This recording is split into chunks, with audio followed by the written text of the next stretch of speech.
میرے آقا نے فرمایا قبرستان جایا کرو. بعض لوگ یہ کہتے ہیں نا قبروں پر جانا شرک یا بدعت. خود میرے آقا صلی اللہ علیہ وسلم نے فرمایا فزورو، قبروں کی زیارت کرو. کیوں؟ فإنها تذکر الآخرہ، اس لیے کہ وہ تمہیں آخرت کی یاد دلاتی ہے. مولا علی کرم اللہ وجہہ الکریم قبرستان جاتے. حضرت سعید ابن مسیب ایک تابعی ہیں، حضرت علی کے ساتھ قبرستان گئے تھے. حضرت علی نے زور سے سلام کیا قبر والوں کو اور پھر پوچھا ہے قبروں والوں کیا حال ہے تمہارے؟ اور اس کے بعد پھر حضرت علی روتے کھڑے ہوئے، آنسو بہنے لگے. حضرت سعید ابن مسیب کہتے ہیں مولا علی سے کیا آپ قبروں والوں سے بات کر رہے ہیں، وہ آپ کی سن رہے ہیں یا آپ سے وہ کچھ جواب دے رہے ہیں؟ حضرت علی کرم اللہ وجہہ الکریم نے فرمایا ہاں، اگر تم سنتے ان کی باتیں تو رو پڑتے. حضرت سعید پوچھتے ہیں کیا کہہ رہے ہیں قبروں والے؟ سنو میرے عزیزوں، حیدر کرار شیر خدا علی مرتضیٰ فرماتے ہیں قبروں والوں سے میں نے پوچھا کیا حال ہے تمہارے؟ تو قبروں والوں نے کہا اے علی مت پوچھو ہمارے حال، جن بالوں کو ہم سجایا کرتے تھے ان بالوں پر تو اللہ نے بچھو چھوڑ دیے. ہمارے وہ چہرے جو غازے سے ملوث تھے، حسین تھے، ہمارے چہروں پر اب خون اور پیپ کے علاوہ کچھ نہیں رہ گیا. ہمارا وہ جسم جس کے سنوارنے کے لیے ہم دن بھر گھنٹوں لگاتے تھے، آج وہ ہماری قبروں میں کیڑوں کی غذا بنا دی گئی ہے. حضرت علی فرماتے ہیں قبروں والوں نے جب ہم سے یہ کہا تو ہم نے رو پڑا، ہمیں رونا آ گیا. یقیناً میرے عزیزوں وہ منزل آپ کی بھی ہے میری بھی ہے، ہمیں بھی جانا ہے آپ کو بھی جانا ہے. حضرت سفیان ثوری فرماتے ہیں ایک چھوٹی سی بچی کو آپ نے ایک جنازے کے پیچھے جاتے ہوئے دیکھا روتے ہوئے. وہ لڑکی اپنے باپ کے جنازے میں جا رہی تھی، رو رہی تھی اور یہ کہہ رہی تھی اتنی بڑی مصیبت کا دن ہمارے اوپر کبھی آج تک آیا ہی نہیں تھا. حضرت سفیان ثوری نے کہا بیٹا تم پر نہیں، تمہارے باپ پر جو دن آیا وہ کبھی نہیں آیا تھا. موت کا دن، موت کا دن سب سے سخت دن ہے، سب سے سخت دن ہے. موت کس طرح سے آتی ہے پتہ ہے؟ فرمایا گیا جیسے ریشم کے کپڑے کو کانٹوں کی جھاڑی پر ڈال دو اور کپڑا کھینچو، کپڑے کے تار تار نکلتے جائیں گے. فرمایا گیا ملک الموت روح نکالنے کے لیے جب آتے ہیں تو اسی طرح سے روح نکالتے رہتے ہیں انگلیوں سے، پیروں کی، ہاتھوں کی انگلیوں سے، ناخنوں سے روح نکلتی نکلتی آتی ہے. ایک ایک جوڑ سے روح نکلتی ہے یہاں تک کہ ناک تک اس کو کھینچ کر کے لایا جاتا ہے. اور قرآن میں اللہ فرماتا ہے تم اگر دیکھو گے کہ روح کیسی نکالی جا رہی ہے، یضربون وجوہہم وادبارہم، فرشتے آتے ہیں پیٹھ پر پیچھے مارتے ہیں، زور زور سے مارتے ہیں اور پیشانیوں پر مارتے ہیں اور یہ کہتے ہیں اے نکل جا روح. اللہ فرماتا ہے تم اگر دیکھو گے کہ فرشتے کس طرح روح نکالتے ہیں تو کانپ کر رہ جاؤ گے. مار مار کر کے روح کو نکالا جاتا ہے. اور یہ چھوٹا سا وقت نہیں ہے، ادھر جھٹکا لگا ادھر موت ہو گئی، لمبا پروسیس ہے. اس سے جو گزرتا ہے وہی بتا سکتا ہے. بعض لوگوں کو ایسا لگتا ہے زہر کھا لیا ابھی موت ہو گئی، سوسائڈ کر لیا ابھی موت ہو گئی. موت سے پہلے فرشتے آ جاتے ہیں. چاہے تم اچھے آدمی ہو، بیٹھے ہوئے ہو، تم کو بھی اگر موت آنی ہے تو تم پہلے فرشتوں کو دیکھنے لگ جاؤ گے، لیکن بتا نہیں سکتے کسی کو. موت سے تھوڑی دیر پہلے فرشتے قریب آ جاتے ہیں. پہلے جماعت فرشتوں کی آتی ہے، پھر ملک الموت آتے ہیں. ملک الموت ان فرشتوں کے بیچ آتے ہیں. جیسے ہی یہ مرنے والا آدمی ملک الموت کو دیکھ لیتا ہے پھر اس کے جسم میں کپ کپی طاری ہو جاتی ہے. اور ایسی کپ کپی طاری ہوتی ہے کہ کبھی پیشاب نکل جاتا ہے، کبھی پخانہ نکل جاتا ہے. اکثر دیکھنا مرنے والوں کی نجاست نکل جاتی ہے. ملک الموت کو وہ بہت قریب سے دیکھتا ہے اور ان کی دو شکلیں ہیں. ایک بہت بھیانک شکل ہے، اس کو دیکھنا ہی عذاب ہے، اور ایک بہت خوبصورت شکل ہے، ان کو دیکھنا ہی رحمت ہے. وہ نیک بندوں کی روح نکالنے کے لیے جب جاتے ہیں تو خوبصورت شکل میں جاتے ہیں، اور جب گنہگاروں کی روح نکالنے جاتے ہیں تو بھیانک شکل میں جاتے ہیں. اور ان کو دیکھتے ہی مرنے والے کا جسم پیلا پڑ جاتا ہے، پیشانی اکھڑ جاتی، آنکھیں پھٹی رہ جاتی، اور پھر خرخرا آنے لگ جاتا ہے، یعنی خر کی آواز تیز ہو جاتی ہے. وہ بولنا چاہتا ہے اپنے پاس والوں کو لیکن بول نہیں سکتا، بند ہو جاتا ہے. یہ وہ وقت ہے جب اس کے توبہ کا دروازہ بھی بند ہو جاتا ہے. اب اگر فرشتوں کو دیکھ کر کوئی توبہ بھی کر لیا، ایمان لایا، تو اس کا ایمان قبول نہیں. اس وقت سے پہلے پہلے تک جو بھی ایمان لایا یا توبہ کیا اس کی توبہ قبول ہے. لیکن موت کا خرخرہ آ گیا اور فرشتوں کو دیکھ لیا، اس کے بعد بہت سارے کافر بھی پکاریں گے کہ ہم ایمان لاتے ہیں اللہ پر. نہیں، اب ایمان قبول نہیں ہوگا. موت اتنی آسانی سے نہیں آتی، اس کا پروسیس ہے. فرشتے آتے ہیں، ملک الموت آتے ہیں، پھر اس کے بعد اس کو گھور کر دیکھتے ہیں، پھر اس کو چت لٹا دیا جاتا ہے، یا جس حالت میں بھی ہے وہ گر جاتا ہے. کھڑا ہے تو گرتا ہے، بیٹھا ہے تو گرتا ہے، موت آنے سے پہلے لڑک جاتا ہے. یہ ضروری بھی نہیں ہے کہ آج میں اپنے آپ کو سنبھال کر بیٹھا ہوں. اگر میری موت آنی ہے اسی کرسی سے گر جاؤں، اسی جگہ سے ہم گر جائیں. اور اس کے بعد ملک الموت روح کھینچنا شروع کرتے ہیں، پیروں کے ناخنوں سے لے کر ہاتھوں کے ناخنوں سے لے کر اس کے جسم کے ہر حصے سے لے کر ناک تک کھینچتے ہوئے لاتے ہیں. اور اس کے بعد جب پوری روح نکل جاتی ہے وہ لے کر کے چلتے رہتے ہیں اور مردہ ان کو جاتے ہوئے دیکھتا رہتا ہے.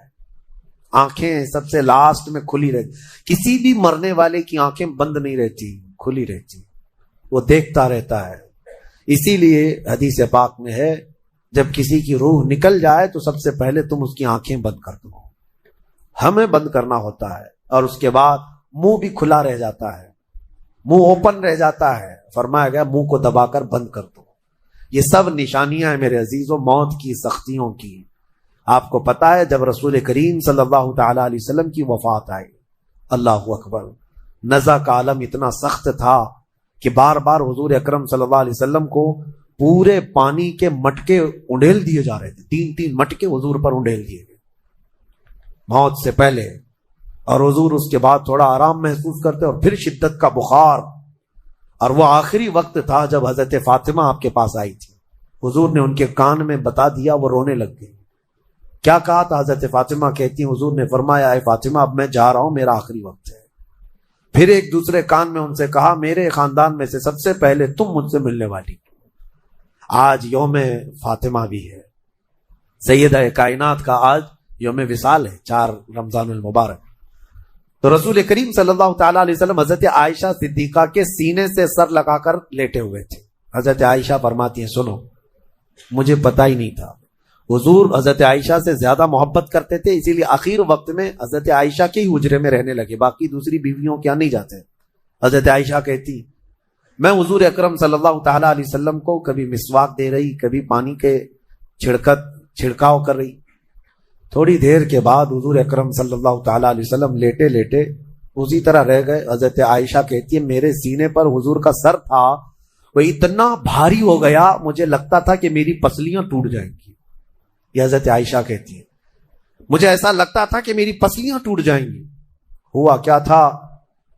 حضرت عائشہ فرماتی ہیں دروازے پر جبرائیل امین آئے، روح نکلنے سے پہلے کی بات ہے.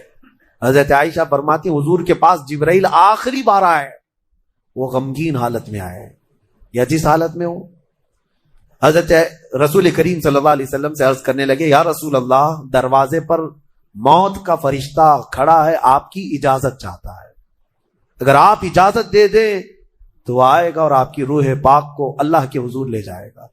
اور یا رسول اللہ آج سے پہلے اس فرشتے نے کسی سے اجازت نہیں لی اور قیامت تک کسی کی روح نکالنے کے لیے وہ اجازت لے گا بھی نہیں. یہ صرف رسول پاک کی خصوصیت تھی. حضور نے فرمایا آنے دو. ملک الموت آئے اور جب حضور کی اجازت سے روح نکالی تو حضرت عائشہ کہتی ہیں اتنا بھاری ہو گیا تھا سر کہ مجھے لگتا تھا کہ میری پسلیاں ٹوٹ جائیں گی سینے کی. اور اس کے بعد حضرت عائشہ فرماتی ہیں میں نے حضور کے سر مبارک کو نیچے کی طرف کیا، مجھے پتا بھی نہیں تھا کہ حضور کا انتقال ہوا. میں حضور اکرم صلی اللہ علیہ وسلم سے باتیں کرنے میں مصروف تھی. اسی میں حضرت ابوبکر صدیق حجرے میں آئے، پوچھا عائشہ کیا حال ہے حضور کا. حضور اکرم صلی اللہ علیہ وسلم کو دیکھا حضرت ابوبکر نے اور پیشانی مبارکہ پر ہاتھ رکھا تو وہ بہت ٹھنڈی تھی. ماتھے کو بوسہ دیا اور ایک آہ بھری اور ایک جملہ کہا تھا یا رسول اللہ ایک بار موت آنی تھی وہ آپ پر آ گئی، اب موت کی سختی اللہ دوبارہ کبھی آپ کو نہیں عطا کرے گا. موت کی سختی کیونکہ حضور کو انہوں نے دیکھا تھا، کئی دنوں سے تکلیف تھی، 13 دن تک حضور پاک صلی اللہ علیہ وسلم کو تکلیف تھی، 13 دن تک.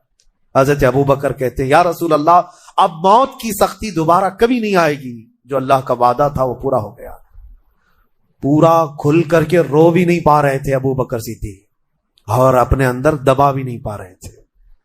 موت کی سختی انہوں نے دیکھا اور اس کے بعد کہا اے عائشہ کیا دیکھ رہی ہو، اللہ کے رسول ہم سے رخصت ہو چکے ہیں.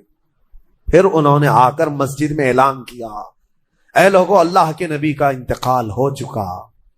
اب مجھے یہاں یہ بتانا ہے اگر موت سے کوئی بچ سکتا تھا تو سب سے پہلا نمبر تو رسول اللہ کا ہونا چاہیے تھا، کیونکہ اللہ کے سب سے محبوب نبی وہی ہیں.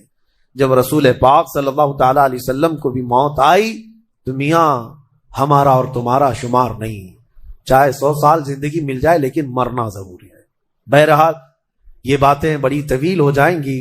موت کا تذکرہ اس لیے بھی میں زیادہ کرتا ہوں کہ حدیث پاک میں ہے مومنوں کو یہ تذکرہ کرو تاکہ ان کو گناہوں سے نفرت پیدا ہو جائے اور آخرت کے سفر کی تیاری وہ شروع کریں. اللہ کریم ہم سب کو دنیاوی خرافات سے محفوظ فرمائے، دنیا کی لذتوں سے اور یہ فانی خرافات میں مبتلا ہو کر آخرت بھولنے سے اللہ ہماری حفاظت فرمائے. مولا کریم جب ہماری موت آنے کو ہو تو ہماری زبانوں پر کلمہ طیبہ جاری فرما دے.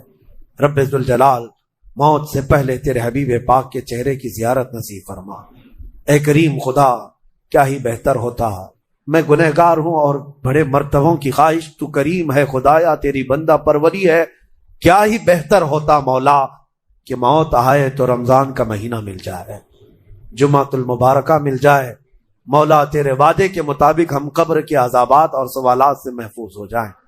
اے اللہ آج کی اس تفسیر پاک میں تیری جلال و جبروت اور تیری عزت کا وسیلہ لیتے عرض کرتا ہوں ہم میں سے جو رخصت ہو چکے ہیں، ہمارے آبا و اجداد، ہمارے باپ، ہماری مائیں، ہمارے رشتہ دار جو قبروں میں برسوں سے اب آرام کر رہے ہیں، اے اللہ تو اس رمضان کے صدقے ان کی مغفرت فرما دے. اے کریم خدا ہمارے گھروں میں عید آ جاتی ہے، رمضان کے آتے ہی دسترخوان بھر جاتے ہیں، ہمارے گھروں میں خوشیاں دوبالا ہو جاتی ہیں. ہمیں نہیں معلوم قبروں والوں کے ساتھ کیا ہوتا ہے، ہمیں پتہ نہیں قبرستان میں ان کے ساتھ کس طرح کی راتیں ہیں اور کس طرح کے دن ہیں. اے کریم خدا تجھے تیرے جلال و جبروت اور تیری عزت کی قسم جو مومنین ہم سے رخصت ہوئے ہمارا کسی بھی طرح کا ان سے تعلق رہا ہو، مولا اس عید سے پہلے ان کو جنتی خان نعمت عطا فرما دے. اے اللہ ان سب کو بھی رمضان کی بہاریں عطا فرما. تم جہاں کہیں پر بھی جاؤ موت تمہیں آ کر پکڑے گی. بروج مشیدہ کا مطلب ہوتا ہے بہت ہی پکے محل میں بھی اگر تم بیٹھ جاؤ، بہت مضبوط محل میں تم بیٹھ جاؤ، موت آنا ہے وہاں پر بھی آئے گی. ہم نے دیکھا ہے بڑے بڑے محلات میں رہنے والے بھی اور جنہوں نے آسمان چھوتی ہوئی عمارتیں بنائی وہ بھی موت کے ہتھے چڑھی گئے. موت تو آنا ہے. آج ہمارا حال یہ ہوتا ہے کہ دنیا میں اس قدر مصروف ہو جاتے ہیں کہ موت کو بھول جاتے ہیں. تمہیں پتہ بھی ہے کہ اچانک آنے والی یہ موت بالکل مہلت نہیں دیتی، بالکل مہلت نہیں دیتی. آپ اگر آس پاس میں اپنی نظریں ڈالیں تو آپ کے دوستوں میں کئی جا چکے ہوں گے جن کی عمر زیادہ نہیں تھی، وہ جا چکے. موت کے لیے عمر کوئی متعین نہیں ہے کہ بڑھاپے میں آئے گی یا بیماری سے آئے گی. اچھے لوگوں کو بھی موت آ جاتی ہے، چلتے پھرتے لوگوں کا جنازہ آ جاتا ہے. کسی کے لیے بھی کوئی وقت معین نہیں. اور قرآن میں اللہ تعالیٰ یہ فرماتا ہے اگر بندہ موت سے بھاگنے کے لیے، جس کو کہتے ہیں پریکاشن لینا، کہیں جا کر کے محفوظ مقام پر چھپنے کی کوشش کرتا ہے، وہ آئے گی موت. بزرگوں نے ایک حکایت لکھی ہے کہ ایک بادشاہ کو نجومیوں نے بتایا تھا کہ فلاں دن تمہاری موت آنے والی ہے. نجومی ستاروں کا علم جاننے والے اٹکل پچھو سے کچھ نہ کچھ تو بتا دیتے تھے. تو اس بادشاہ کو نجومیوں نے جب دن بتایا، اس دن اس نے کیا کیا، ایک ایسا حجرہ، ایک کمرہ بنایا جس میں کوئی چیز آ ہی نہیں سکتی، کوئی چیز نہیں. صرف اس نے ایک سوراخ رکھا ہوا کے لیے اور اس میں سے مچھر بھی نہ آ سکے، مکھی بھی نہ آ سکے. اس حجرے کے اندر وہ چلا گیا. وہ پورا دن اس کو تھا کہ میں موت کو چکما دے دوں گا. اور نجومیوں نے یہ بتایا تھا کہ بچھو کے ڈنک مارنے سے تمہاری موت آئے گی. اس نے کہا بس مجھے بچھو سے بچنا ہے، بچھو نہ آنے پائے ایسا میں پورا انتظام کر لوں گا. اس نے پورا ایک راؤنڈ شیپ کا کمرہ بنایا اور اس میں اندر بند ہو گیا. لیکن اس کی ایک کمزوری یہ تھی کہ اس کا گھوڑا تھا، بہت بے حد اس کو عزیز تھا. وہ گھوڑے کو چھوڑ کر کبھی رہتا نہیں تھا. اس نے کہا مجھے اور میرے گھوڑے کو بند کر دو، آج موت کا دن ہے، اگر آج کے دن میں نے موت کو چکما دے دیا تو پھر ہمیشہ کی زندگی ہے، ٹائم اگر ٹل گیا تو پھر موت نہیں آئے گی۔ تو وہ اس نیت سے گھر کے وہ روم کے اندر بند ہو گیا اور لوگوں سے کہا کہ کوئی مجھے نہ دروازہ کھولے اور نہ کسی کے لیے دروازہ کھولے، پورا دن گزرنے دو۔ دن گزرتا رہا، شام کا وقت قریب آیا، اس کے ساتھ تھا اس کا گھوڑا اور وہ کوئی نہیں۔ اتفاق دیکھیں، اللہ رب العزت کی طرف سے جو سبب بننا ہے وہ بنے گا۔ اس کے گھوڑے کو بہت تیز چھینک آئی اور اس کی چھینک سے اس کی ناک سے بچھو نکلا اور اس بادشاہ کو ڈنک مارا اور وہیں اس کی موت ہو گئی۔ اینما تکونوا یدرککم الموت، اللہ نے فرمایا تم جہاں کہیں رہو موت آ کر پکڑ لے گی۔ ہمارے علاقے میں ایک ڈاکٹر تھے، وہ کارڈیالوجی تھے، ہارٹ کے اسپیشلسٹ تھے، اور ان کے ہاتھ میں بہت سارے ڈاکٹرز پریکٹس کر کر کے بڑے ماہر بنے، ہارٹ کے اسپیشل ڈاکٹر۔ اور یہ اخبار میں بھی بات آئی تھی۔ اس ڈاکٹر کا حال یہ تھا کہ برسوں آپریشن اور سرجری کر کے لوگوں کے ہارٹ صحیح کیے یا بائی پاس کیے، لیکن اتفاق ایسا کہ ایک دن وہ لیب میں اندر ہاسپٹل کے لیبوریٹری میں کام کر رہا ہے ڈاکٹر، اور اس کے ساتھ 4 اسسٹنٹ ڈاکٹر بھی ہیں اور نرسز بھی ہیں، سارے کہاں پر؟ لیب کے اندر، ساری مشینیں بھی موجود ہیں۔ اس ڈاکٹر کو وہیں پر ہارٹ اٹیک آیا، جو ہارٹ کا خود اسپیشلسٹ ہے، اور دوسرے ڈاکٹرز وہاں پر موجود بھی ہیں۔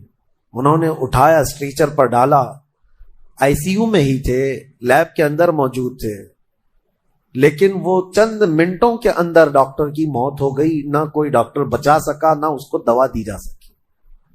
سب سے ماہر ہارٹ کا ڈاکٹر ہاسپٹل کے اندر، جو سب سے محفوظ جگہ ہو سکتی ہے بیماروں کے لیے۔ میاں ہمارے گھر میں کسی کو اٹیک آئے تو دوڑ کر کہاں لے جائیں گے؟ ہاسپٹل۔ اور جو خود کس کے پاس لے جائیں گے؟ ڈاکٹر کے پاس۔ جو خود ڈاکٹر ہے اور خود ہاسپٹل میں بیٹھا ہوا ہے، اس کو ہی اگر آ جائے، اور قریب میں ڈاکٹرز بھی موجود ہیں لیکن بچا نہ سکے، یہ رب ذوالجلال کا فرمان، جب وعدہ مکمل ہو جائے تو پھر کوئی طاقت تمہیں موت سے روک نہیں سکتی۔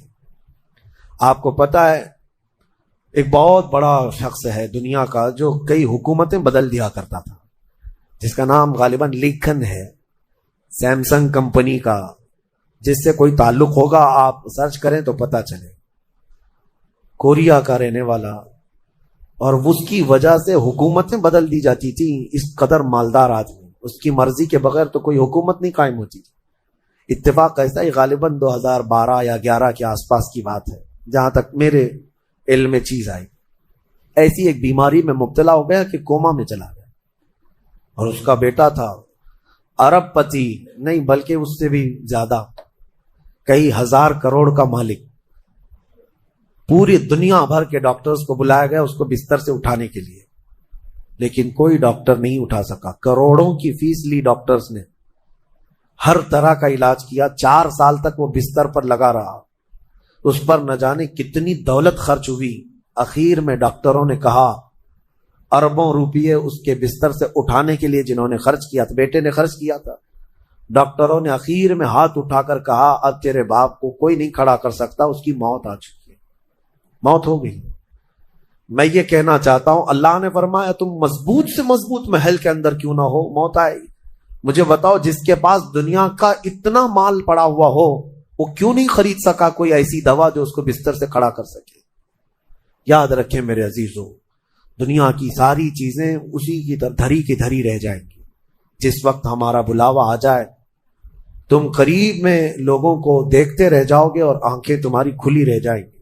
اسی لیے میرے آقا صلی اللہ علیہ وسلم خود فرماتے ہیں، میں ایک سجدے میں جاتا ہوں تو مجھے اس بات کا یقین نہیں ہوتا کہ دوسرے سجدے تک میں زندہ رہوں گا۔ یہ سید الانبیاء فرما رہے ہیں، رسول رحمت فرما رہے ہیں۔ اور جس طرح سے آج ہم اپنی موت کو بھول بیٹھے ہیں، گناہوں کی کثرت ہو جاتی ہے، نفس غالب آ جاتا ہے، عیاشیاں شروع ہو جاتی ہیں۔